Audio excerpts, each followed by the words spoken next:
मैं शुरू से कह रहा हूं कि जो रेडिकलाइजेशन हो रहा है मेजॉरिटी कम्युनिटी में, इस पर कोई यकीन नहीं कर रहा है।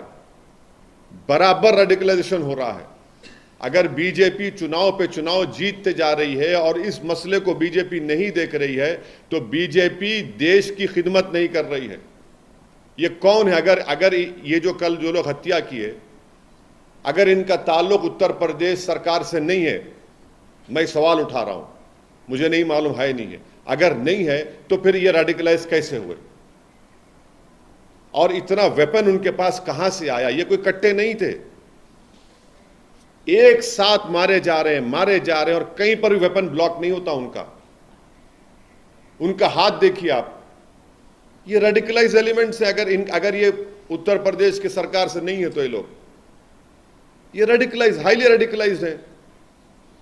और बीजेपी इसको ब्रश असाइड करती है, नहीं कुछ हो नहीं रहा है। अरे भाई, कैसा नहीं हो रहा है? देखो ना ये लोग कौन है। गोली मारकर कौन सा रिलीजियस नारा क्यों लगाते आप?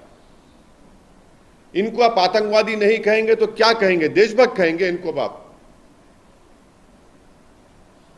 क्या इनको आप फूल का हार पहनाएंगे ले जाकर ये लोग? और जो लोग टीवी के स्टूडियोज में बैठकर जश्न मना रहे थे एनकाउंटर का, शर्म से डूब मरो तुम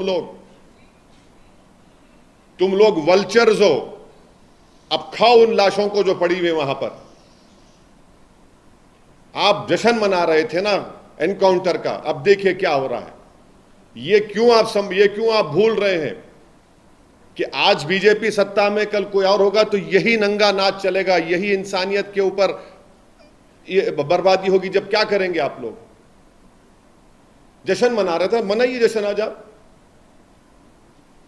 हम यही कह रहे थे कि जश्न मनाओ जब जमहूरियत कामयाब होगी, जश्न मनाओ जब कोर्ट सजा देगा, जश्न मनाओ जब संविधान और मजबूत होगा, लोकतंत्र मजबूत होगा। मगर आप लोग जश्न मना रहे हैं कि हो गया एनकाउंटर। अब देखिए